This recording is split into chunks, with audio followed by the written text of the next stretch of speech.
जय हिंद दोस्तों, आशा करता हूँ आप सभी अच्छे होंगे और 7th क्लास में आपका बहुत बहुत स्वागत है।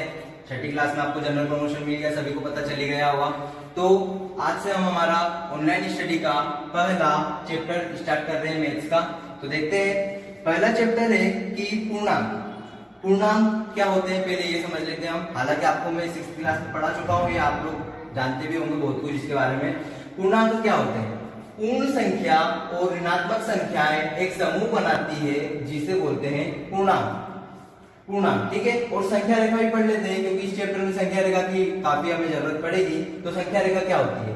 जिस रेखा पर हम वास्तविक संख्याओं को दर्शाते हैं। वास्तविक संख्या क्या होती है? जितनी भी पूर्ण संख्याएं हैं, प्राकृत संख्याएं, परिमेय संख्या, अपरिमेय संख्या, ये सब क्या कहलाती है? वास्तविक संख्याएं कहलाती है। तो जिस संख्या पर हम वास्तविक संख्याओं को दर्शाते हैं उसे क्या बोलते हैं? संख्या रेखा। ये समझ में आ गया होगा आपको। अब हम इसमें इतने ज्यादा पढ़ने लायक कुछ नहीं था, बड़ा सा केवल पुनरावलोकन है जो हमने 6th में पढ़ा, केवल उसको रिवाइज कर रहे थे। अब हम करेंगे एक्सरसाइज 1.1। तो स्टार्ट करते हैं एक्सरसाइज 1.1। तो पहला क्वेश्चन है आपका, किसी विशिष्ट दिन विभिन्न स्थानों के तापमानों को डिग्री सेल्सियस में निम्नलिखित संख्या रेखा द्वारा दर्शाया गया है। आप देख सकते हैं संख्या रेखा द्वारा। तो ये 0 जब हम इधर बढ़ते हैं तो आता है प्लस में, और जब हम इधर जाते हैं तो आता है नेगेटिव। ये आप सभी को पता है। और जब तापमान प्लस में जाता है मतलब गर्मी क्या हो रही है? बढ़ रही है। क्या हो रही है? बढ़ रही है। और जब माइनस में आता है तो गर्मी घट रही है, अर्थात ठंड बढ़ रही है। समझ में आ गई होगी मेरी बात। चलिए देखते हैं। इसमें पहला ए नंबर का आपका पूछ रहा है कि इस संख्या रेखा को देखिए और इस पर अंकित स्थानों के तापमान लिखिए। तो आप बड़ी आसानी से लिख सकते हैं कि लाहौल स्पीति, इसका तापमान कितना दे रखा है? देखिए ये -10 नहीं है, ठीक है। इसका तापमान कितना देखिए, माइनस, थोड़ा पास लो, ठीक है, -10 से थोड़ा पीछे है, मतलब -8 पर। देखिए जरा इकाई गिन लीजिए, 1 2, -10 से 2 पीछे, इसलिए -8 है। अगला है श्रीनगर। श्रीनगर का कितना तापमान है? देखिए -5 नहीं है, इससे थोड़ा पीछे है। माइनस कितना? -4, -3, -2। श्रीनगर का तापमान कितना हो गया? -2 डिग्री। लाहौल स्पीति का -8 डिग्री सेल्सियस। और शिमला का तापमान है, शिमला का आप देख सकते हैं कि ठीक 5 पर है, इसलिए शिमला का है 5 डिग्री सेल्सियस। और क्या दे रखा है? ऊटी का देख लीजिए, ऊटी का है देखिए 15 डिग्री सेल्सियस नहीं है, 15 से 1 पहले, मतलब कि 14 डिग्री सेल्सियस, ठीक है। कितना है? 14 डिग्री सेल्सियस। आगे है बेंगलोर। तो बेंगलोर का कितना दे रखा है? देखिए 20, 21 और 22, ये आप इकाई गिन सकते हैं। कितना है? 22 डिग्री सेल्सियस, ठीक है। इतना समझ में आ गया होगा। रेडी? ओके। तो सेकंड नंबर का देखते हैं। ए नंबर वाला आपको समझ में आ गया होगा। बी नंबर के क्वेश्चन में पूछ रहा है कि उपयुक्त स्थानों में से सबसे गर्म और सबसे ठंडे स्थानों के तापमानों में क्या अंतर है? तो मैंने बताया था जब हम इधर जाएंगे प्लस की ओर तो गर्मी बढ़ेगी। तो सबसे गर्म कौन सा है? बेंगलोर। सबसे गर्म स्थान कौन सा है? बेंगलोर, ठीक है। कितना है? 22 डिग्री सेल्सियस। कैसे? तो अभी बताया था, ये 20 है, 21, 1 इकाई, 2 इकाई जाएंगे तो कितना हो जाएगा? 22 डिग्री सेल्सियस, ठीक है। और सबसे ठंडा स्थान कौन सा है देख लेते हैं। सबसे ठंडा स्थान देखिए, बोला था कि जब इधर आएंगे तो ठंड बढ़ेगी, तो सबसे ठंडा स्थान है लाहौल स्पीति, जिसका कितना है? -8 डिग्री सेल्सियस। तो लाहौल स्पीति कितना है? -8 डिग्री सेल्सियस। पूछ रहा है कि इनका तापमानों का अंतर कितना है। तो देख लेते हैं तापमानों का अंतर। तापमानों का अंतर, ठीक है।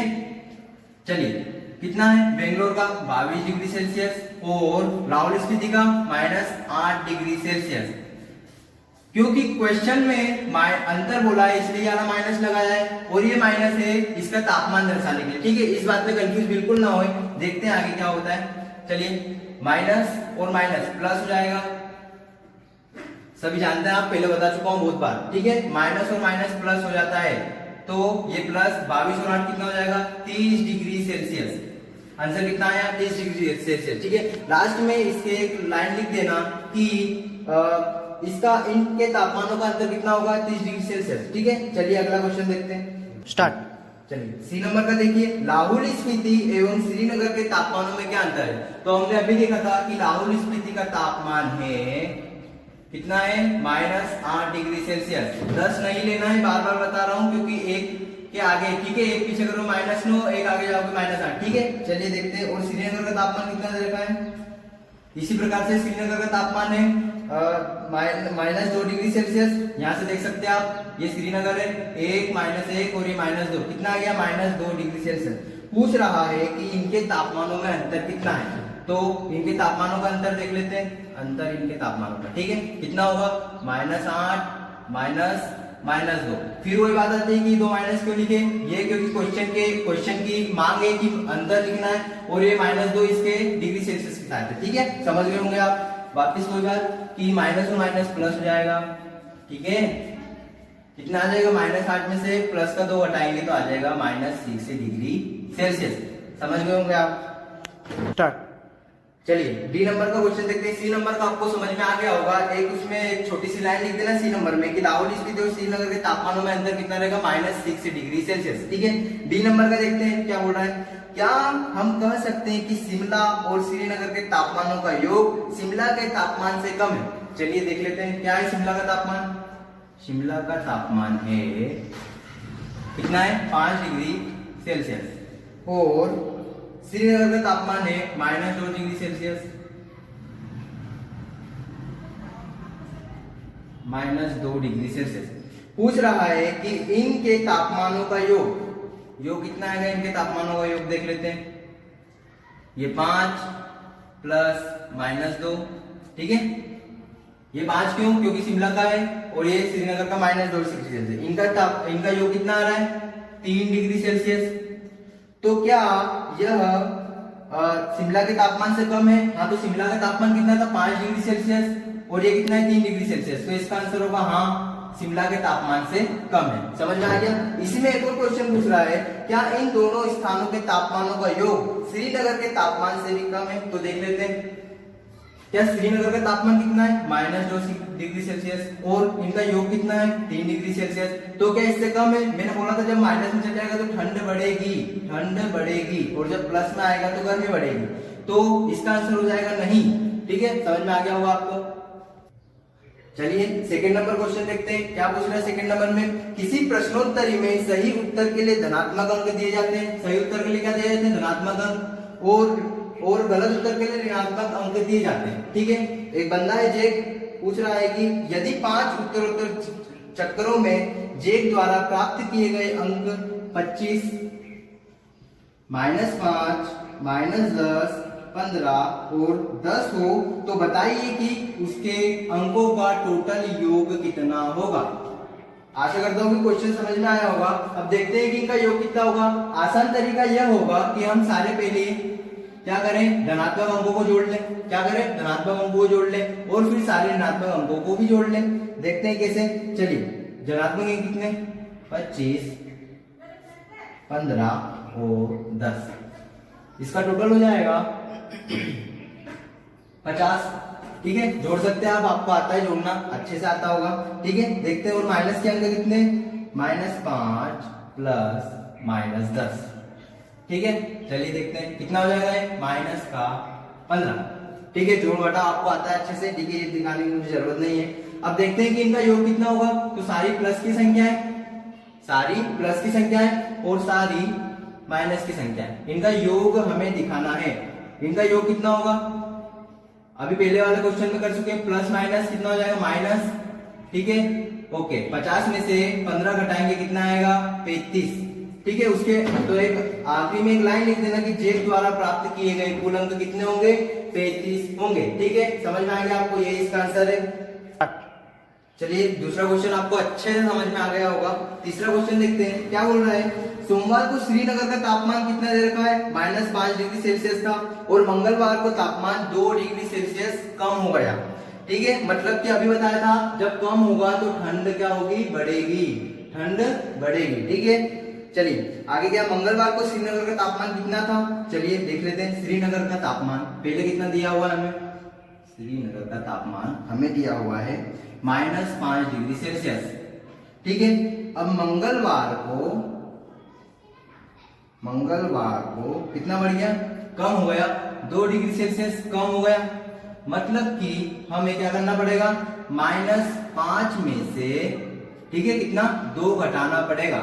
समझ रहे हैं आप, कम हो गया है, ठीक है, ये था, इससे भी कम हो गया, इसलिए हम क्या कर रहे हैं, घटा रहे हैं। तो कितना आ जाएगा, -7। अब हम एक छोटी सी लाइन लिख देंगे कि मंगलवार को श्रीनगर का तापमान कितना हो जाएगा, -7 डिग्री सेल्सियस हो जाएगा। ठीक है, ये समझ में आ गया होगा। इसी में एक और क्वेश्चन है कि बुधवार को तापमान 4 डिग्री सेल्सियस बढ़ गया। अब क्या बोल रहा है, पहले कम हो रहा था, लेकिन अब क्या हो गया, बुधवार को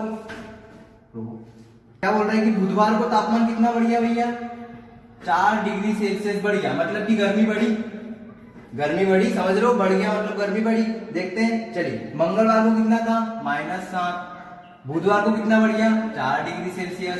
तो बुधवार को तापमान टोटल कितना हो गया, -3 डिग्री सेल्सियस। समझ गए होंगे आप, ठीक है। चलिए, बुधवार को तापमान कितना था, तो -3 डिग्री सेल्सियस। एक छोटी सी लाइन लिख देंगे कि बुधवार को तापमान -3 डिग्री सेल्सियस था। यही आप स्टार्ट।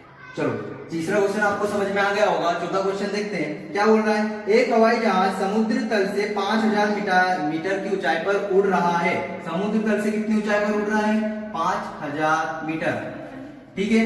और आगे बोल रहा है कि एक जो समुद्र तल से 1200 मीटर तैरती हुई एक पनडुब्बी है, कितनी नीचे, 1200 मीटर नीचे, ठीक है। चलो, क्या पूछ रहा है कि इन दोनों के बीच की हमें टोटल दूरी बतानी है।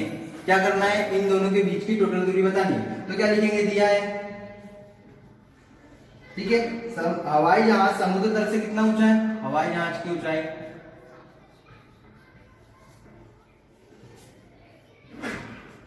ऊंचाई टोटल कितनी दी हुई है, 5000 मीटर, ठीक है।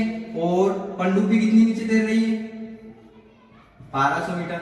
अब टोटल दूरी के लिए क्या करेंगे, टोटल करने के लिए हम क्या करते हैं, इन दोनों के बीच की टोटल दूरी ऐसा लिखेंगे, क्या करेंगे, इनको जोड़ देंगे, ठीक है। टोटल कितना आ जाएगा, 6200 मीटर, ठीक है। और आखिरी में एक लाइन लिख देंगे कि हवाई जहाज और पनडुब्बी के बीच की टोटल दूरी होगी 6200 मीटर।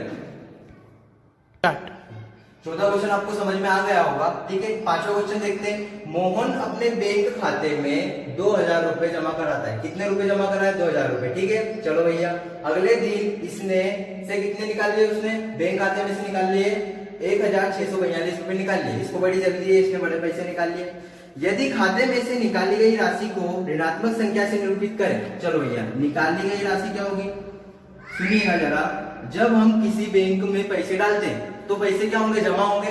जमा होंगे मतलब क्या होगी, बढ़ोतरी होगी, तो उसको वाई से दर्शाएंगे, प्लस से।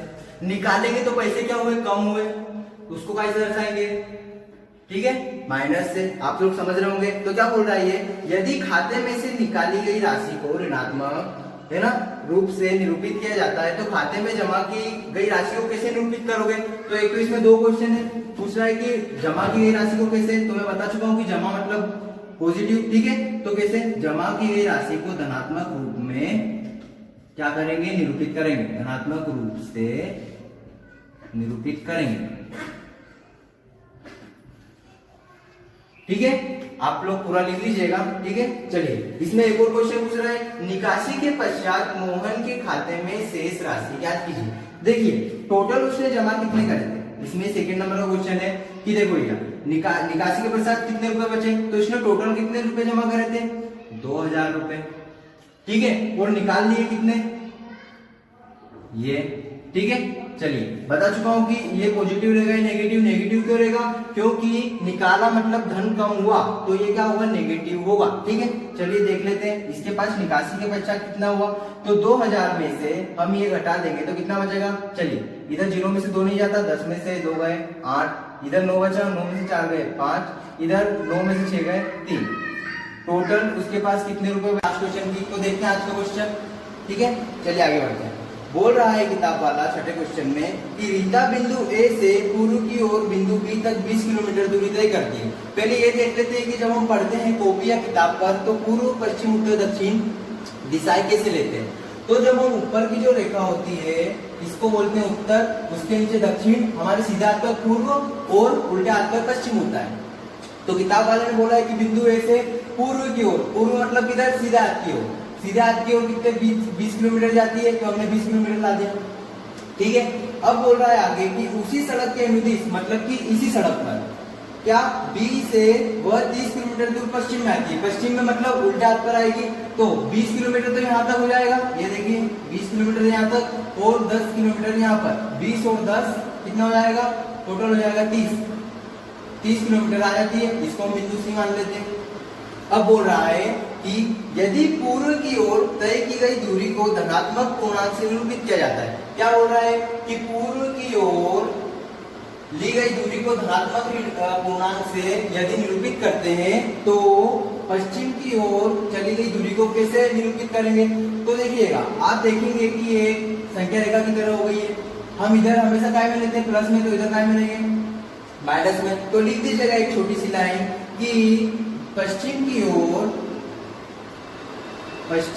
पूरा लिख लीजिएगा आप अच्छे से, पश्चिम की ओर चली गई दूरी को ऋणात्मक, ठीक है, पूर्णांक से निरूपित करेंगे।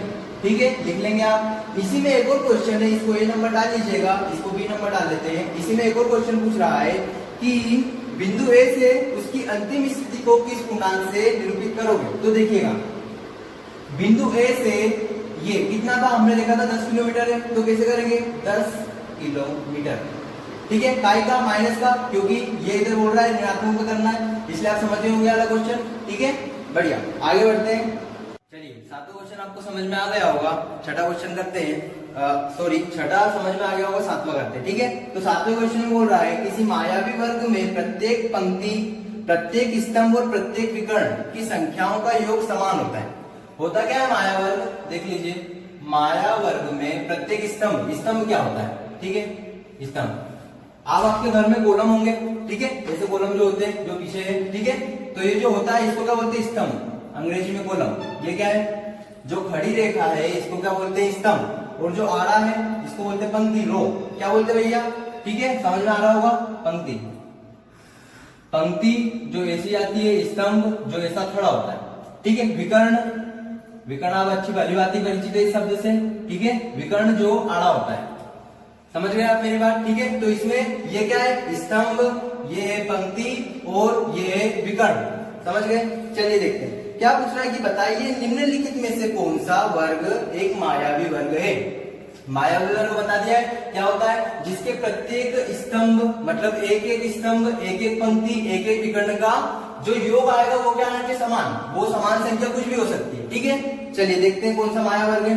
तो मैंने इससे पहले जमा दिया है, आप भी जमा लीजिएगा, इनका योग कर लेते हैं। ठीक है, ये देखिए पंक्तियों का है, पंक्ति की बात करें मतलब इधर जाएंगे तो 5 प्लस -1 प्लस -4, ठीक है, समझ में आया। ये मैंने इनका योग करना चाहता हूँ, योग कर लेते हैं। ठीक है, यहाँ पर करके बताते हैं। 5 ये प्लस ये माइनस क्या हो जाएगा, माइनस, ये प्लस ये माइनस क्या हो जाएगा, माइनस। ठीक है, करके देख लेते हैं। 5 में से 1 गया 4 और ये माइनस का 4, ऐसा का ऐसा, 4 में से 4 गया 0, क्या आ गया 0, समझ में आया होगा, केवल साधारण सा प्लस है। ठीक है, चलिए इसको भी क्या आ जाएगा, -5 और -2 कितना हो जाएगा, -7 और ये क्या गया प्लस का 7, कितना हो गया 0, ये आ गया 0।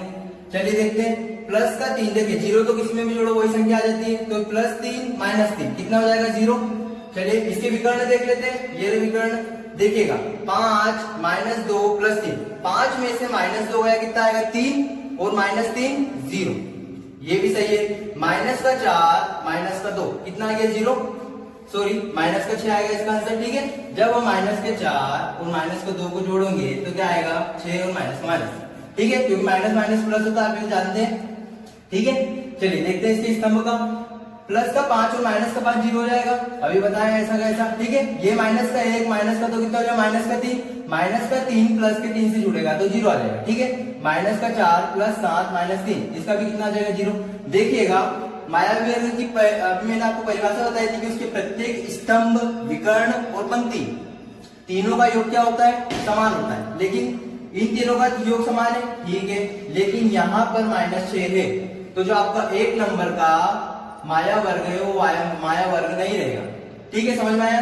दूसरे वाला देख लेते, सेम करना है, कुछ नहीं करना है, इन सबको योग करोगे कितना आएगा, देखिएगा 1 प्लस का 1 है, क्या है प्लस का 1 माइनस का 10, इसको हल करोगे तो क्या आएगा माइनस का 9। प्लस माइनस कर सकते हैं आप लोग, बढ़िया।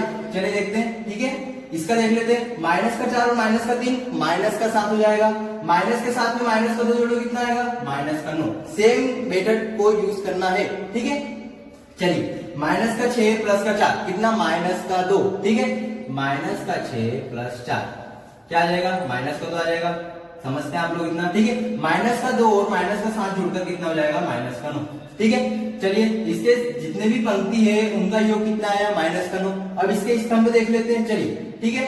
माइनस का 4 प्लस का 1 माइनस का 3, माइनस के 3 में माइनस का 6 जोड़ेंगे कितना आ जाएगा माइनस का 9, ठीक है। चलिए माइनस का 10 माइनस का 3 कितना माइनस का 13, ठीक है। माइनस के 13 में से आप माइनस का 13 प्लस का 4 कितना आ जाएगा माइनस का 9, ठीक है। ये माइनस का 9 देखते हैं। माइनस का 7 माइनस का 2 माइनस 9 हो जाएगा। किसी भी संख्या में 0 को जोड़ो वही संख्या आ जाती है, माइनस 9 आ गया। अब इसके विकर्ण देख लेते हैं। माइनस का 7 माइनस का 3 माइनस का 10, माइनस के 10 में से प्लस का 1 अगर आप जोड़ेंगे तो कितना आ जाएगा माइनस 9, तो इसके एक विकर्ण का क्या आएगा माइनस 9, ठीक है। अब देखिए इधर माइनस का 6 और माइनस का 3 माइनस का 9, किसी भी संख्या में 0 जोड़ोगे वही संख्या आती है माइनस का 9। तो देखिए इसके प्रत्येक स्तंभ का योग माइनस 9, इसकी प्रत्येक पंक्ति का योग माइनस 9, इसके प्रत्येक विकर्ण का मान भी माइनस 9 है। इसका मतलब ये क्या है एक मायावी वर्ग। इसका आंसर होगा आपका दूसरे नंबर का जो वर्ग है वो एक माया वर्ग है, ठीक है। समझ में आ गया।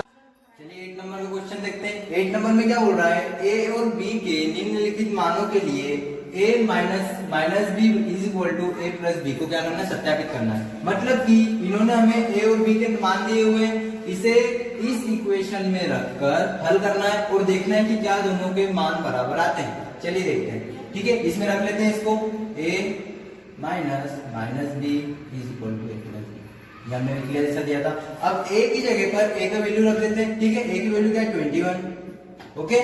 चलिए माइनस b की वैल्यू क्या है 18, ये रख दिया, इज इक्वल टू 21 प्लस 18, ठीक है, ओके। चलिए देखिएगा माइनस और माइनस क्या होता है प्लस, ठीक है, ओके। तो 21 और 18 कितना हो जाएगा, फिर यहाँ पे लिख लेते हैं 21 प्लस 18, ये हो गया 21 प्लस 18, ठीक है। देख रहे हैं आप दोनों के मान बराबर आ रहे हैं। इसका मान देख लेते हैं क्या आएगा, ओके। इसको मैं धीरे से करूंगा, ठीक है। देखिए है ना, कितना हो जाएगा 8 और 1 9, 2 और 1 3 इज इक्वल टू 8 और 1 9 2 और 1 3, ठीक है। मतलब ये क्या है सही है, ठीक है। ये सत्यापित हो गया है। अब देखते हैं अगला बी नंबर का क्या बोल रहा है। ये a is equal to 118 and 125, ठीक है। इसको सत्यापित कर लेते हैं। सेम इस इक्वेशन में रखना है 118 minus 125, okay, is equal to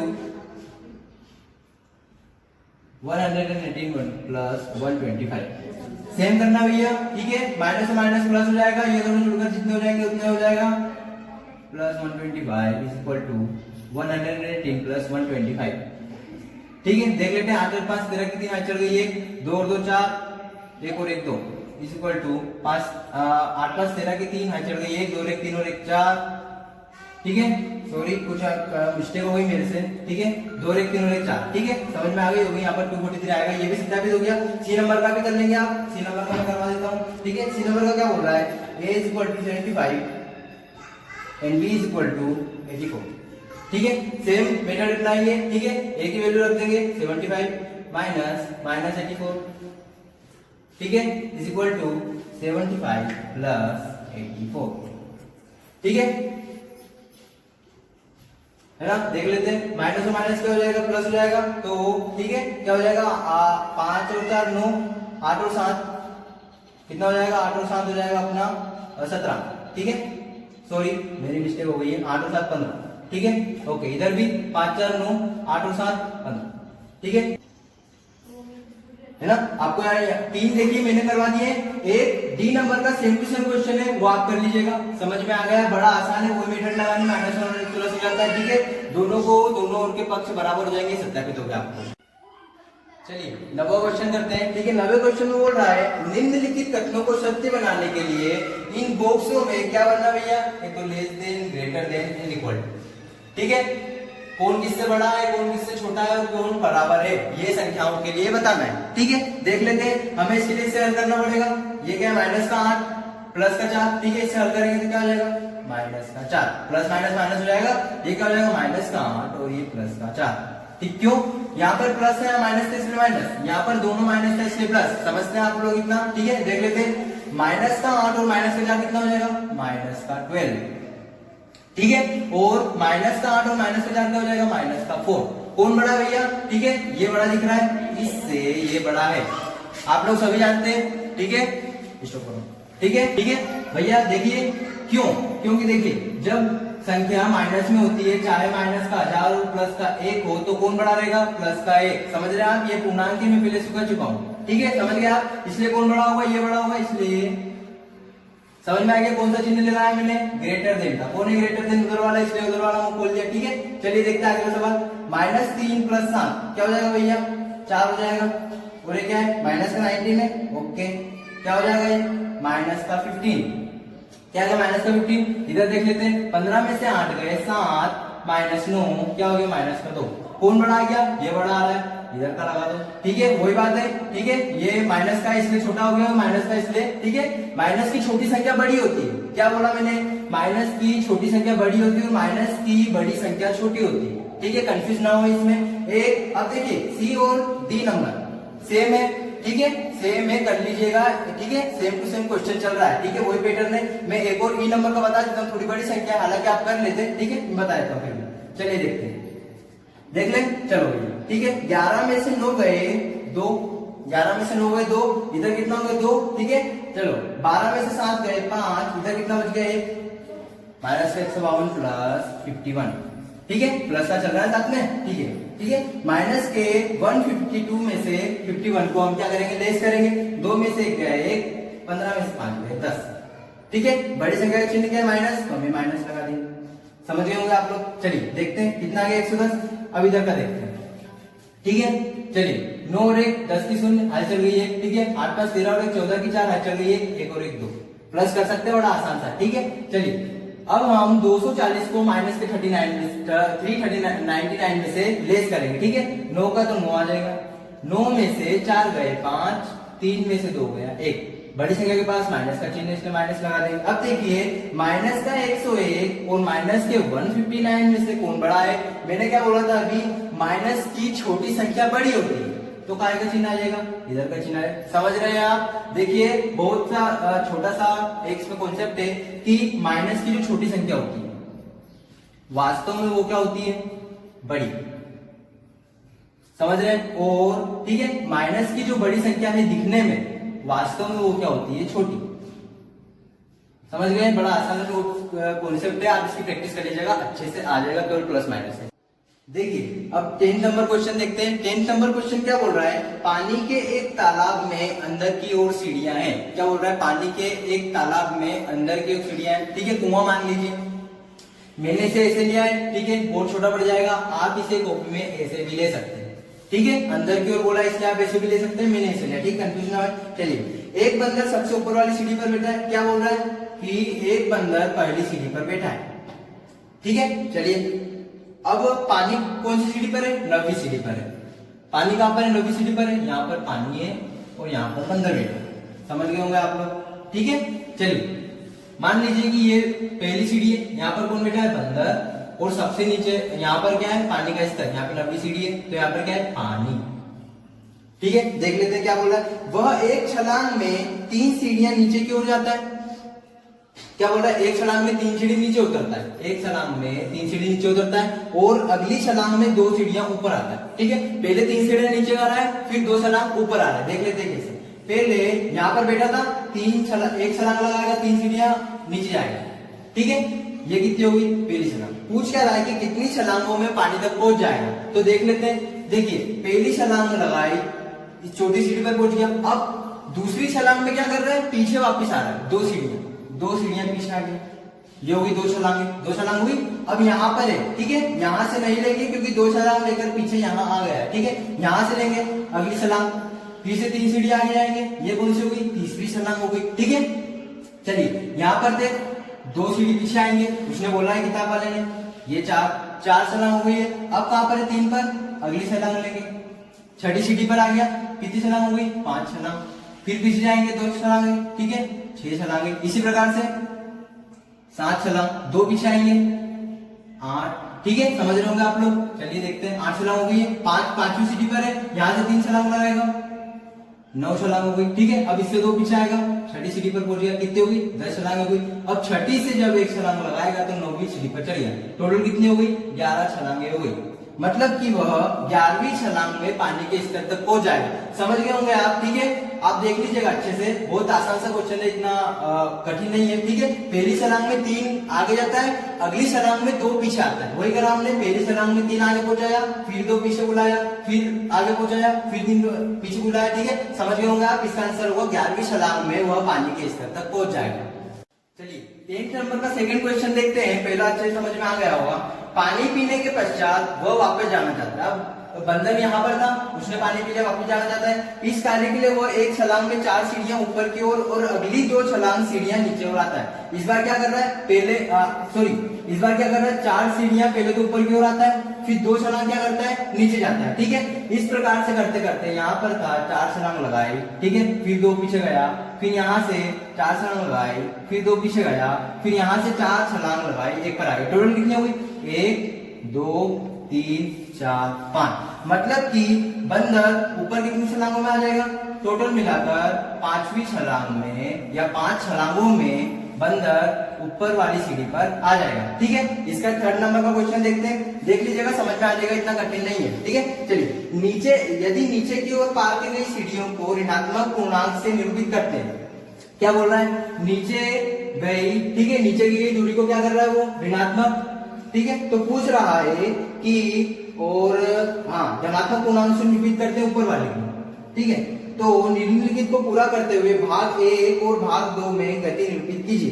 तो क्या बोल रहा है वो -2 +2, ठीक है, प्लस ऐसे करते करते -8, ठीक है। तो इसमें कुछ नहीं करना है, जितनी बार में देखिए इसको हल करेंगे तो क्या आएगा -1, इसी प्रकार से आप चलते जाइएगा, फिर से क्या आ जाएगा यहाँ पर -3 +2, ये -1 हो गया। इसी प्रकार से आगे चलते जाइएगा, प्लस का -3 +2, फिर एक माइनस आएगा, इसी प्रकार से आप आगे चलते जाएंगे, -1 -1 इस प्रकार से जुड़ते जुड़ते -1 8 बार आएगा तो हो जाएगा -1। समझ गए होंगे आप। जब इसको हल करेंगे तो -1 आएगा, इस प्रकार से आगे चलाएंगे उसका -1 आएगा, -1 आएगा, इस प्रकार से आपके -1 8 बार आएगा, उसको जोड़ देंगे तो -8 आ जाएगा। इसमें सेकंड नंबर का क्वेश्चन देख लेते हैं, क्या बोल रहा है 4 - 2 = 8, ठीक है। बी नंबर का क्वेश्चन है, क्या बोल रहा है 4 - 2 प्लस ऐसे करते करते 8। तो देखिए 4 में से 2 गए तो कितना आएगा 2, प्लस वही चीज 4 में से 2 गए तो कितना आएगा 2 आएगा, आगे बढ़ाएंगे कितना आएगा 2 आएगा, आगे बढ़ाएंगे 2 आएगा, ठीक है। इस प्रकार से 2 दूनी 4, 2 और 2 4, 4 2 6 और 2 8, इस प्रकार से 8 हो जाएगा, ठीक है। अब बोल रहा है ए में -8 सीढ़ियां नीचे जाने को निरूपित करता है, तो बी में योग 8 किसको निरूपित करेगा। देखो भैया -8 नीचे जाने को निरूपित कर रहा है, तो बनी बात है कि +8 ऊपर जाने को निरूपित करेगा। लिख सकते हैं आप इतना, बहुत बढ़िया। ये हमारा चैप्टर यहाँ पर एक्सरसाइज यहाँ पर हमारी फिनिश होती है, आगे से हम कल से पढ़ेंगे, ठीक है। देखिए एक्सरसाइज में आने क्या वाला है आखिर, ठीक है। तो एक्सरसाइज किस बेस पर बनी हुई है ये देख लेते हैं। दिया हुआ है कि पूर्णांकों के योग व व्यकलन के गुण, योग का मतलब होता है प्लस और व्यकलन का होता है घटाना, ठीक है। योग का मतलब होता है जोड़ना, व्यकलन मतलब होता है घटाना।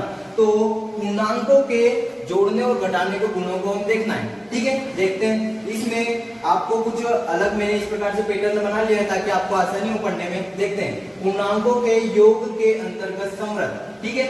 इस शब्द से बिल्कुल कंफ्यूज नहीं होना, ठीक है।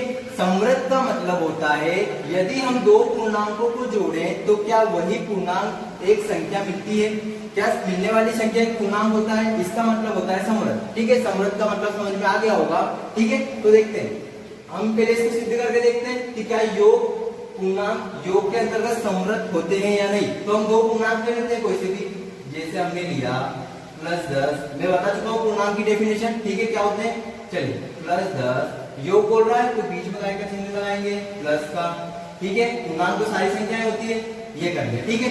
अब यदि मैं इन 2 पूर्णांकों को जोड़ूंगा क्या मुझे एक पूर्णांक प्राप्त होगा, तो देखते हैं।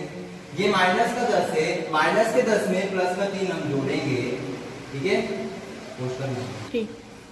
ठीक है, माइनस के 10 में प्लस का 3 हम जोड़ेंगे, ठीक है, तो क्या आ जाएगा माइनस का 7। तो क्या माइनस का 7 एक पूर्णांक है? तो हाँ ये पूर्णांक है, इसीलिए हम बोलेंगे कि पूर्णांक के योग के अंतर्गत समृद्ध होता है। मतलब यदि दो पूर्णांक संख्याओं को यदि हम जोड़ेंगे तो पुनः हमें एक पूर्णांक प्राप्त हो जाएगा, इसका यह मतलब होता है। देखते हैं अगला गुण क्या है, व्यवकलन के अंतर्गत समृद्ध। वही बात है, समृद्ध का मतलब वही है, यदि हम दो पूर्णांकों को घटाएंगे तो क्या हमें फिर से एक पूर्णांक प्राप्त होगा। देख लेते हैं, इसी उदाहरण को ले लेते हैं, ये -10 है, ठीक है, पहले योग का गुण बोला था इसलिए प्लस करा था, इस बार हम व्यवकलन का गुण बोल रहे हैं इसलिए माइनस कर देंगे, ठीक है, +3, ठीक है, -10 माइनस और प्लस -3 इज इक्वल टू, ठीक है, माइनस और माइनस प्लस हो जाएगा तो क्या आ जाएगा -13, ठीक है। तो ये दो पूर्णांक संख्याएं थी, इसको हमने क्या करा, जोड़ा, घटाया, तो क्या आया हमारे पास, वापिस एक पूर्णांक संख्या आ गई। मतलब कि पूर्णांक व्यवकलन के अंतर्गत समृद्ध होते हैं, ठीक है, समझ में आ गया होगा आपको। अब देखते हैं, ठीक है, आगे क्या है, पूर्णांक क्रम विनिमय गुण। क्रम विनिमयता क्या होता है पहले तो समझ लें, ठीक है। क्रम विनिमयता मतलब देखिए, मान लीजिए मैंने ये लिखा, ठीक है, ठीक है, तो कुछ नहीं करना है, केवल क्रम को बदलना होता है, क्रम विनिमय गुण। मतलब क्रम को आगे पीछे कर देना, 3 पीछे था इसको आगे ले आया, ये हो गया, ठीक है।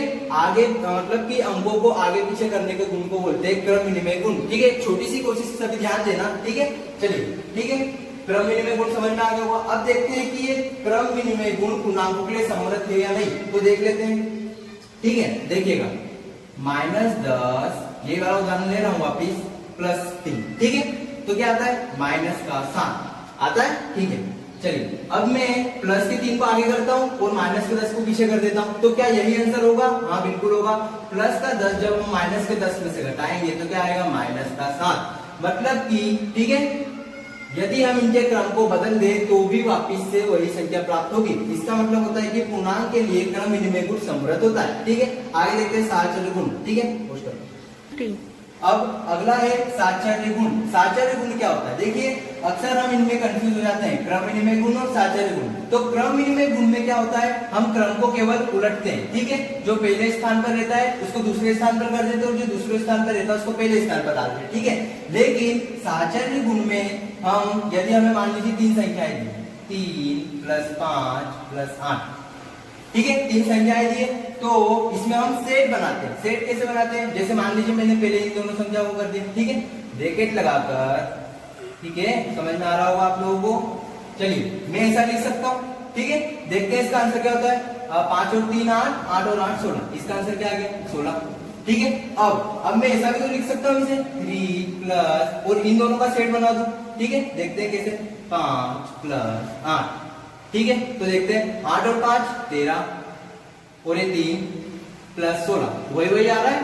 मतलब कि पूर्णांकों के लिए साहचर्य गुण समृद्ध होता है, ठीक है। आप साहचर्य गुण को समझ गए होंगे। देखिए, क्रम विनिमय में क्या होता है, जो पहले स्थान पर रहता है उसको दूसरे स्थान पर ला देते हैं, और जो दूसरे स्थान पर होता है उसको पहले स्थान पर ला देते हैं। लेकिन साहचर्य गुण में हम 2-2 संख्याओं या 3-3 संख्याओं का सेट बनाते हैं, ठीक है, समझ में आ गया होगा। अब देखते हैं योज्य तत्समक। पहले तो ये समझ लेते हैं कि आखिर तत्समक है क्या, है ना। तो गणित में एक ऐसी संक्रिया जिसका किसी संख्या में जोड़ने पर या माइनस करने पर वापिस हमें वही संख्या प्राप्त हो जाए, उसको क्या बोलते हैं भैया, योज्य तत्समक। तो पूर्णांकों के लिए और प्लस या माइनस के लिए योज्य तत्समक क्या होता है, 0। कैसे, देखते हैं। जैसा कि मैंने अभी डेफिनेशन में बताया कि योज्य तत्समक क्या होता है कि यदि हम 0 को किसी भी संख्या में जोड़ेंगे, घटाएंगे, तो वापस हमें वही संख्या प्राप्त हो जाएगी। कैसे, देख लीजिए। चलिए, मान लीजिए मेरे पास 5 है, ठीक है, मैंने इसमें योज्य तत्समक 0 को जोड़ा, तो हमारे पास क्या आ जाएगा, वापिस से 5। समझ में आया। मान लीजिए मेरे पास -1 है, मैंने उसमें +0 जोड़ दिया, क्या आ जाएगा, -1। मान लीजिए मेरे पास 7 है, मैंने इसमें से 0 घटा दिया, वापिस से क्या आएगा, 7 आएगा। योज्य तत्समक समझ गए होंगे। अब आगे हम एक्सरसाइज शुरू करेंगे। चलिए अब हम एक्सरसाइज करते हैं, ठीक है। समझ में आ गया होगा जो समझाया था। चलिए एक्सरसाइज में पहला जो क्वेश्चन पूछ रहा है वो पूछ रहा है कि ऐसा पूर्णांक युग्म लिखिए जिसका योग -7 है। तो बड़ा आसान है, बहुत से ऐसे पूर्णांक है जिनका योग -7 है, पर यहाँ पर कुछ मैं आपको समझाने के लिए कुछ पूर्णांकों का यूज करके देखता हूँ, ठीक है। -2 और -5 का योग क्या हो जाएगा भैया? -7, ठीक है। और भी हो सकते हैं -4, -3, ठीक है। कितना हो जाएगा? -7। ऐसे ही आप और भी लिख सकते हैं। देखिए एक छोटा सा कंफ्यूजन होता है, वो मैं मिटा देता हूँ। जब दो प्लस की संख्याएं जुड़ती है तो प्लस से आ जाता है, ठीक है। जब एक प्लस हो एक माइनस हो तो माइनस होता है, और जो बड़ी संख्या का चिन्ह है वही आ जाता है, ठीक है। बड़ी संख्या का चिन्ह आ जाता है। जब एक संख्या माइनस हो एक संख्या प्लस हो, जब जोड़ेंगे तो माइनस होगा, लेकिन जो बड़ी संख्या का जो भी चिन्ह होगा वही आ जाएगा, ठीक है। चलिए जब दो संख्या माइनस में हो और उन्हें हम जोड़े तो प्लस हो जाएगा, लेकिन हमेशा माइनस का चिन्ह लगेगा, ठीक है। समझ में आ गया होगा। ऐसे ही हमने यहाँ पर किया कि पूछ रहा है कि योग जिसका -7 हो, तो जैसा बोला कि माइनस और माइनस प्लस हो जाता है, लेकिन चिन्ह माइनस का लगता है। तो ये दो संख्या माइनस में थी, माइनस माइनस प्लस हो गया, क्या हो जाएगा? 7। बड़ी और चिन्ह का आ जाएगा माइनस का, समझ गए होंगे। अगला अंतर जिसका 10 हो, क्या बोल रहा है? जिसका अंतर -10 हो, तो -10 किसका हो सकता है? -7 और -3 क्या हो सकता है? -10। ऐसे ही और आप लिख सकते हैं, समझ गए होंगे अब तक। योग 0 हो तो ये बड़ा आसान सा है, कुछ नहीं करना है। देखिए क्या करना है? -5 + 5 क्या हो जाएगा? 0। ऐसे ही और भी लिख सकते हैं आप। ढेरों है, ठीक है। यहाँ पर कुछ बताने की कोशिश कर रहा हूँ केवल। +4 ये भी 0 हो जाएगा, क्योंकि 1 माइनस 1 प्लस क्या हो जाएगा? माइनस हो जाएगा। 4 में से 4 जाएगा, 0 आ जाएगा। समझ रहे होंगे आप, ठीक है। चलिए पहला क्वेश्चन आसानी से समझ में आ गया होगा। अब दूसरा देखते हैं क्या बोल रहा है। एक ऐसा ऋणात्मक पूर्णांक युग्म लिखिए जिसका अंतर 8 हो। देखिए जस्ट जैसा हमने पहला करा वैसा ही है, केवल थोड़ा शब्दों का हेरफेर है। तो देख लीजिए क्या हो रहा है। एक ऐसा ऋणात्मक पूर्णांक लिखिए जिसका अंतर 8 हो। तो देख लेते हैं भैया, -1। देखिए ऐसे तो बहुत से उदाहरण हो सकते हैं, लेकिन आपको समझ आ सके इसलिए कुछ उदाहरण यहाँ पे दे रहा हूँ, ठीक है। -1 जिनका अंतर बोला इसलिए, ठीक है। और ये युग्म हो गया, ठीक है। दोनों पूर्णांक संख्या है। चलिए देख लेते हैं। चलिए -1 माइनस और माइनस क्या हो जाएगा? +9, ठीक है। -1 अभी बताया था कि जब एक माइनस हो एक प्लस हो, दोनों जुड़ेंगे तो क्या हो जाएगा? माइनस, लेकिन बड़ी संख्या का चिन्ह आ जाएगा, ठीक है। बड़ी संख्या का चिन्ह जो भी देगा वो आ जाएगा यहाँ पर, ठीक है, ठीक है। देखिएगा अब प्लस माइनस माइनस होगा, माइनस हो गया। 9 में से 1 गए 8। अब जो भी बड़ी संख्या का चिन्ह, बड़ी संख्या का यहाँ पर चिन्ह क्या है? प्लस, ये प्लस लगा। चलिए बी नंबर का क्वेश्चन देखते हैं। बोल रहा है कि एक ऋणात्मक पूर्णांक और एक धनात्मक पूर्णांक लिखिए जिनका योग -5 है। तो क्या होगा भैया? देख लेते हैं। ऐसे बहुत सारे हो सकते हैं, एक उदाहरण देख लेते हैं यहाँ पर, ठीक है। एक हो सकता है ये ऋणात्मक पूर्णांक हो गया, ठीक है, और ये धनात्मक पूर्णांक हो गया, ठीक है। -10 प्लस प्लस प्लस होता है 5, ठीक है। चलिए माइनस के 10 में से 5 जाएंगे तो क्या बचेंगे? 5, और जो भी बड़ी संख्या का चिन्ह वो क्या आ जाएगा? माइनस का। समझ गए आप? चलिए बी नंबर का समझ में आ गया होगा। सी नंबर का देखते हैं क्या बोल रहा है। एक ऋणात्मक पूर्णांक और एक धनात्मक पूर्णांक लिखिए जिसका अंतर -3 हो। तो एक ऋणात्मक पूर्णांक मैंने ये ले लिया, ठीक है, ये अंतर कर दिया, और एक धनात्मक पूर्णांक। देखिए ये एक ऋणात्मक पूर्णांक है, ये एक धनात्मक पूर्णांक है, ये इसका अंतर बोला इसलिए कर दिया। -1 माइनस और प्लस -2, ठीक है, -3। समझ में आ गया? चलिए आगे बढ़ते हैं। चलिए तीसरा क्वेश्चन देखते हैं। बोल रहा है कि किसी प्रश्नोत्तरी के 3 उत्तरोत्तर चक्रों में राउंड्स में टीम ए द्वारा प्राप्त किए गए अंक कितने? ए द्वारा कितने प्राप्त किए गए? ठीक है, -40, ठीक है, 10 0, और बी द्वारा प्राप्त किए गए थे 10 0 और -40, ठीक है। तो पूछ रहा है कि किस टीम ने अधिक अंक प्राप्त किए। तो पहले हम इन्हें जोड़ लेते हैं, ठीक है। ए के लिए जोड़ लेते हैं पहले, -10 + 10, ठीक है, +0 क्या आ जाएगा? देखिए माइनस के 40 में से प्लस का 10 घटाएंगे तो क्या आ जाएगा? -30, ठीक है। और अभी बता चुका हूं कि 0 एक योजित तत्समक है, जिसको किसी में भी प्लस या माइनस करेंगे वही संख्या आ जाएगी, ठीक है। बी के देख लेते हैं, ठीक है, क्या है? 10 + 0 -14, ठीक है। चलिए ये भी हो जाएगा। माइनस के 14 में से यदि हम 10 को घटाएंगे तो कितना आ जाएगा? -30 वही आ गया, समझ गए होंगे आप। तो क्या पूछ रहा है कि किस टीम ने अधिक अंक प्राप्त किए, तो किसी ने नहीं, दोनों ने बराबर करे। तो एक छोटी सी लाइन लिख देंगे कि दोनों टीमों ने बराबर अंक प्राप्त किए। ठीक है, इसी में एक और क्वेश्चन पूछ रहा है कि क्या हम कह सकते हैं कि प्राप्त अंक पूर्णांकों को किसी भी क्रम में जोड़ सकता है। हाँ, तो देखिए वही पूर्णांक यहाँ पर थे और सेम के सेम पूर्णांक यहाँ पर थे, तो किसी भी क्रम में हमने जोड़ दिया, ये क्या हो गया, क्रम विनिमय था। ठीक है, समझा चुका हूं पहले। तो हाँ, हम किसी भी क्रम में जोड़ सकते हैं क्योंकि पूर्णांक योग के अंतर्गत समृद्ध होते हैं। ठीक है, चलिए 14 क्वेश्चन देखते हैं, तीसरा आपको समझ में आ गया होगा। निम्नलिखित कथनों को सत्य बनाने के लिए रिक्त स्थानों की पूर्ति करना है। ठीक है, तो मैं केवल 2 बताऊंगा, बाकी के आप अपने आप कोशिश करिएगा। ठीक है, पहला देखते हैं क्या बोल रहा है, -5 प्लस, ठीक है, -8 इज इक्वल टू। ठीक है, अब हमें ऐसा क्या करें कि देखिए पूरा लिख दूं पहले, -8 प्लस, अब मैं इस रिक्त स्थान पर क्या लिखूं कि AC की AC वापिस दोनों बराबर हो जाए, दोनों पक्ष बराबर हो जाए। ठीक है, तो देखिए -8 था, इसमें मैं क्या जोड़ू कि ये संख्या आ जाए, तो -5। ठीक है, अब देख लेते हैं क्या है, दोनों बराबर हो रहे हैं, माइनस प्लस माइनस हो जाएगा और फिर 8 5 13 माइनस का 13, इधर भी होगा माइनस और माइनस प्लस हो जाएगा, माइनस का 13, मतलब कि हमारा उत्तर बिल्कुल सही है। दूसरा देख लेते हैं। ठीक है, माइनस का, ठीक है, प्लस, इसमें क्या जोड़ू कि माइनस का 53 आ जाए, तो अभी बता था 0। ठीक है, तो 0 है क्योंकि योजित तत्समक होता है। ठीक है, इसलिए उसको किसी भी संख्या में जोड़ो या घटा वही संख्या आ जाती है ना। तो आज है कि पूर्णांकों का गुणन, पूर्णांकों का गुणन कैसे होता है। तो कुछ यहाँ पे कंडीशन दी है, मैंने उसको ऐसे लिख लिया है ताकि आपको पढ़ने में सुविधा हो। ठीक है, तो देखते हैं, जब एक धनात्मक संख्या दी हो और एक ऋणात्मक पूर्णांक दिया हो तो उनका गुणन हम कैसे करेंगे। तो एक धनात्मक पूर्णांक ले लेते हैं 3, ठीक है, और एक ऋणात्मक पूर्णांक ले लेते हैं -5, इनका गुणन कैसे करें। ठीक है, तो ठीक है, सबसे आसान तरीका बताऊंगा ताकि आपको समझ में आ जाए। कुछ मत कीजिए, जैसे कि आप करते हैं 3 × 5 बराबर क्या होता है, 3 × 5 = 15 होता है। यहाँ पर क्या दिया है, -5 दिया है। कुछ मत कीजिए, इन दोनों का गुणा है, अगर किसी एक में है तो डायरेक्ट कीजिए, पहले तो 3 × 5 = 15, किसी एक में माइनस लगाए तो क्या कर देंगे, इसके आगे माइनस लगा देंगे, ये आपका आंसर आ गया। ठीक है, ये किसके लिए कंडीशन है, जब एक धनात्मक पूर्णांक दिया हो और एक ऋणात्मक पूर्णांक दिया हो। ठीक है, चलिए समझ में आ गया होगा आपको। अब आगे बढ़ते हैं। बोल रहा है कि 2 ऋणात्मक पूर्णांकों का गुणन, तो 2 ऋणात्मक पूर्णांक दिए तो उनका गुणन कैसे होगा देख लेते हैं। ठीक है, मान लीजिए 2 ऋणात्मक पूर्णांक है -2 और -2, इसका गुणन कैसे करेंगे। ठीक है, देखते हैं। चलिए हम इसे साधारण से कर सकते हैं, जैसे कि क्या दिया है, 2 दूनी 4, ठीक है, क्या हो गया, 4 हो गया।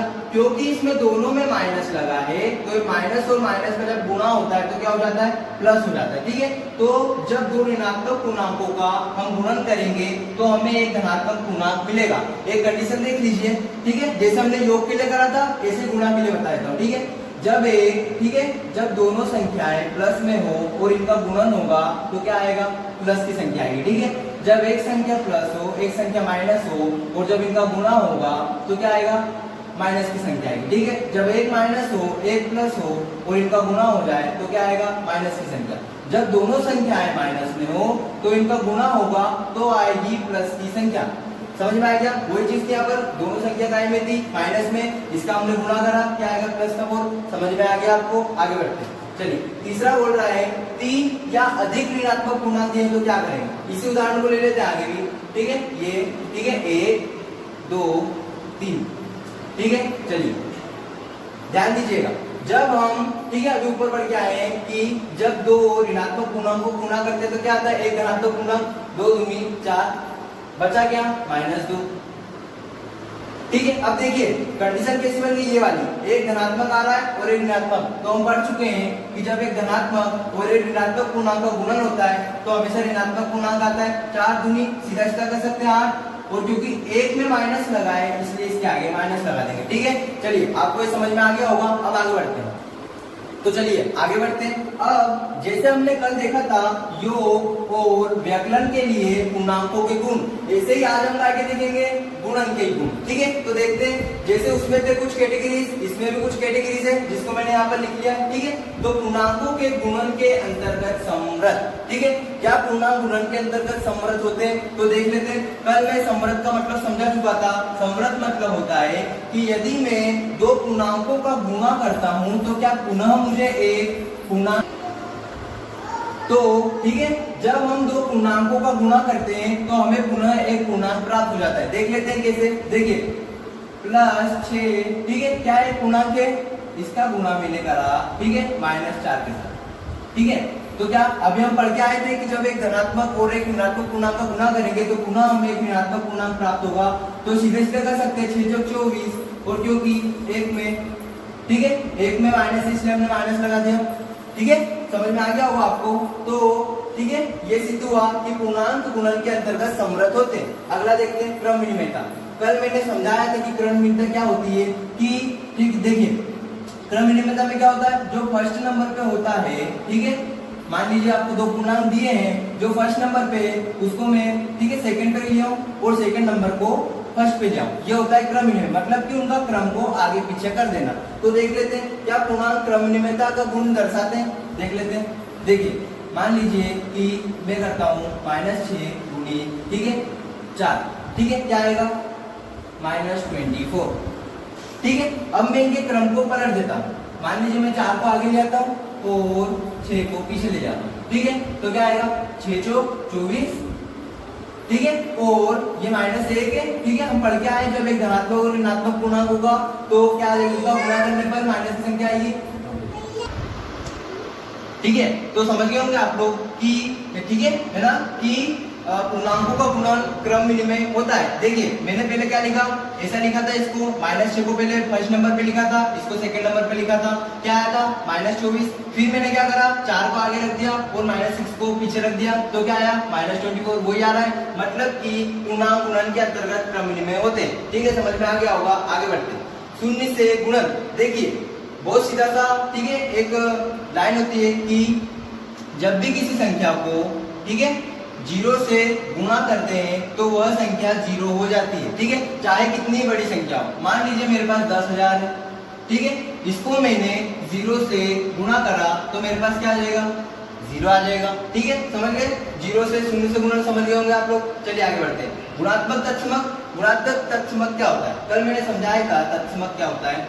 तत्समक, ठीक है, तत्समक गणित में एक ऐसी संक्रिया है जिसका किसी भी संख्या में, ठीक है, प्लस माइनस या गुणा करने पर वही संख्या प्राप्त हो जाती है। ठीक है, कल हमने योज्य तत्समक समझा था, ठीक है, जो प्लस माइनस के लिए होता है, ठीक है, जोड़ने और घटाने के लिए होता है। आज हम सीखेंगे गुणात्मक तत्समक, जिसका यूज होता है गुणा के लिए, ठीक है, गुणा और भाग के लिए। तो चलिए देखते हैं तत्समक, वही संख्या, अगर किसी हम संख्या में गुणा करेंगे तो वही संख्या आ जाती है। कैसे, देखिए 5 का मैं 1 में यदि गुणा करूं तो मेरे पास वापस से 5 आ जाएगा। ठीक है, तो हमसे ये पता चलता है कि पूर्णांकों के लिए जो 1 है वह गुणात्मक तत्समक होता है। ठीक है, जो 1 है वह गुणात्मक तत्समक है। ठीक है, समझ गए आप लोग। आगे बढ़ते हैं, साहचर्य गुण। साहचर्य गुण का समझाया था कि, ठीक है, इसमें दो के सेट बनाते हैं। क्या करते हैं, सेट बनाते हैं। देख लेते हैं कैसे। तो साहचर्य गुण में क्या होता है, ठीक है, मान लीजिए मेरे पास कुछ पूर्णांक है, ठीक है, ठीक है, अब मैं चाहूं तो पहले या तो इन दोनों का गुणा कर लूं और इसको छोड़ दूं। देख लेते हैं। ठीक है, चलिए 5 का मैं 3 में गुणा करूंगा तो 15, क्योंकि एक ही में माइनस है इसलिए माइनस लग जाएगा, गुणित -2। ठीक है, अब देखिए मैं इन दोनों का गुणा कर सकता हूँ क्योंकि दोनों में माइनस है तो प्लस संख्या आ जाएगी, 15 दूना 30।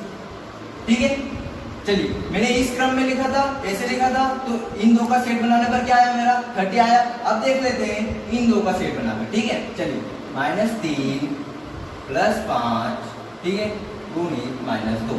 अब मैं इन दोनों का सेट बना रहा हूँ तो पहले इन दोनों का गुणा कर लेता हूँ। ठीक है, चलिए 1 प्लस है 1 माइनस से क्या हो गया, 5 गुणित 10, क्योंकि एक ही के पास माइनस लगा इसलिए माइनस गुना। ठीक है, ऐसा आ जाएगा। बची है दो संख्या तो माइनस माइनस, जब हम दो माइनस की संख्या को गुणा करते हैं तो क्या आती है, प्लस की संख्या आ जाती है। 10 दिया 30, तो देखिए यहाँ पर भी 30 आया था, यहाँ पर भी 30 आया था। इससे पता चलता है कि पूर्णांकों का गुणन साहचर्य गुण दर्शाता है। ठीक है, चाहे उनको हम किसी भी सेट में लिख सकते हैं, वही आंसर आएगा। चलिए वितरण गुण, वितरण गुण क्या होता है पहले तो समझ ले। ठीक है, वितरण गुण में क्या होता है कि जो बड़ी, ये सीधा सा एक इसका मतलब होता है कि हम गुणा को आसान बनाना चाहते हैं। क्या करना चाहते हैं? आसान बनाना चाहते हैं। देख लेते हैं कैसे।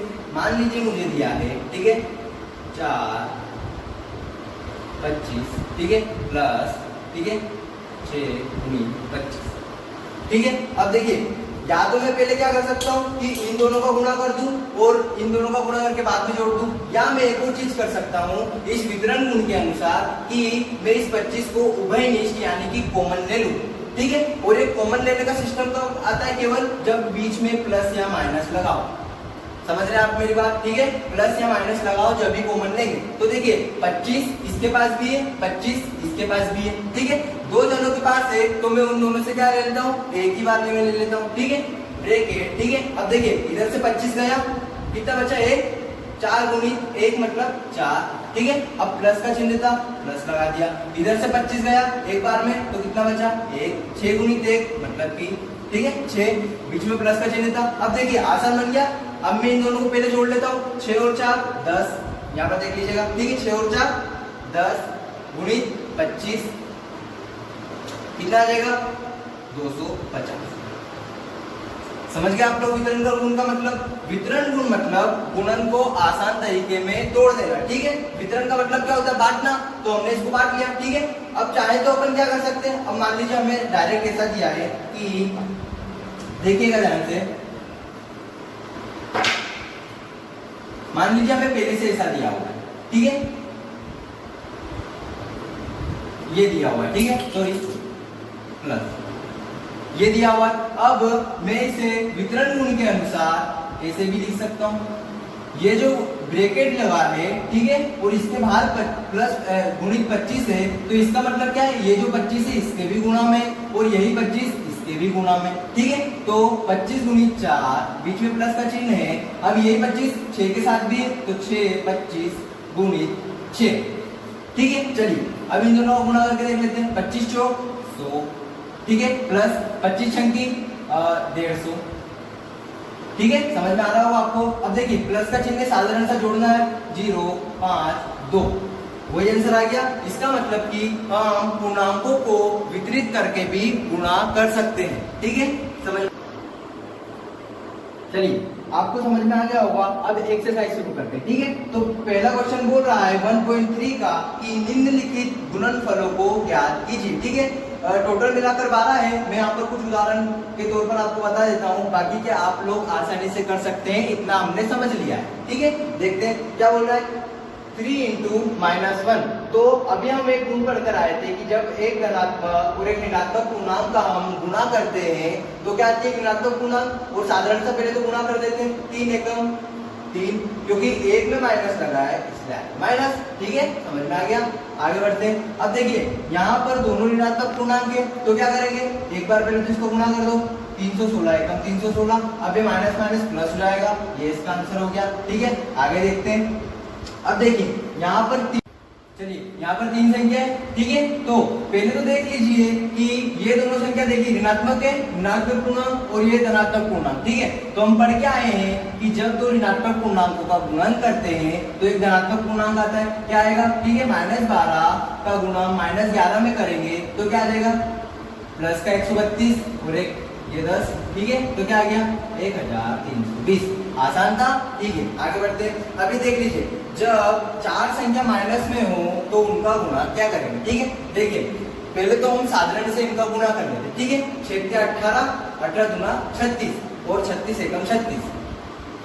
अब हम पढ़कर आए थे कि जब हम दो संख्याओं का गुणा माइनस की संख्याओं को गुणा करते तो क्या आती? प्लस की संख्या।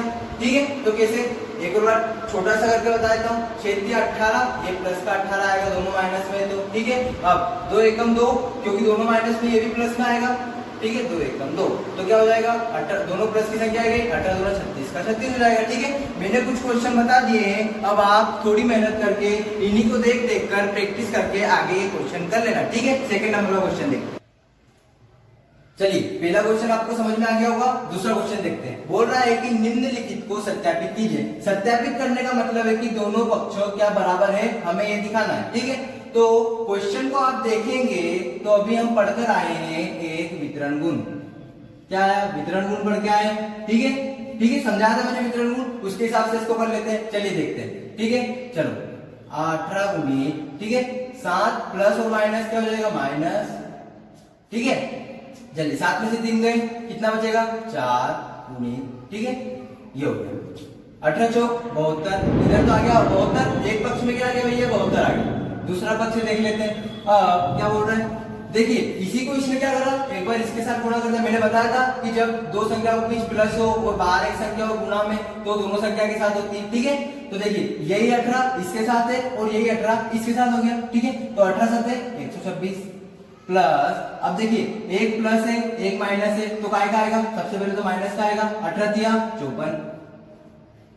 ठीक है, 126 प्लस माइनस माइनस 54 कर ले इसको। चलिए 6 में से 4 गए 2, 12 में से 5 गए 7। ये देखिए दोनों पक्ष बराबर आ गए, मतलब कि यह बिल्कुल सत्यापित हो चुका है। ठीक है, ये सत्य RHS बराबर LHS आ गया।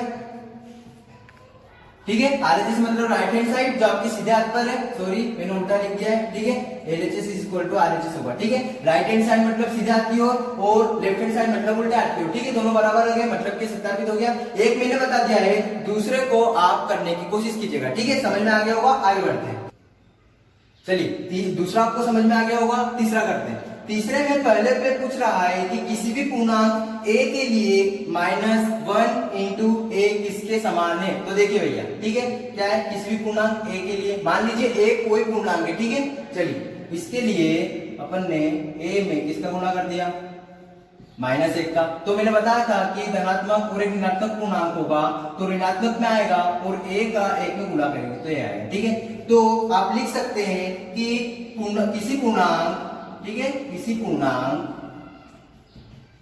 a के लिए, ठीक है, a के लिए -1 इंटू a किसके समान है? -a के समान है। समझ में आ गया? दूसरा करते हैं। ठीक है, दूसरे में वो पूछ रहा है वह पूर्णांक ज्ञात कीजिए जिसका -1 के साथ गुणनफल है। देखिए बोल रहा है दूसरे का a बोल रहा है कि वो पूर्णांक ज्ञात करो कि जिसका -1 के साथ गुणनफल है। ठीक है, तो -22 कैसे आया होगा? सोचिए। ठीक है, -22 कैसे आया होगा? जब हमने -22 का, ठीक है, इसमें गुणा करा होगा। सॉरी, ठीक है, हाँ 22 का जब हमने माइनस का 1 में गुणा करा होगा तब जाके हमारे पास क्या होगा? -22। समझ में आ गया आपको? देखिए एक धनात्मक है एक ऋणात्मक है, जब 22 से 22 होगा और ऋणात्मक का चिन्ह लग जाएगा। ठीक है, इसी का सेकंड बी नंबर का देखिए।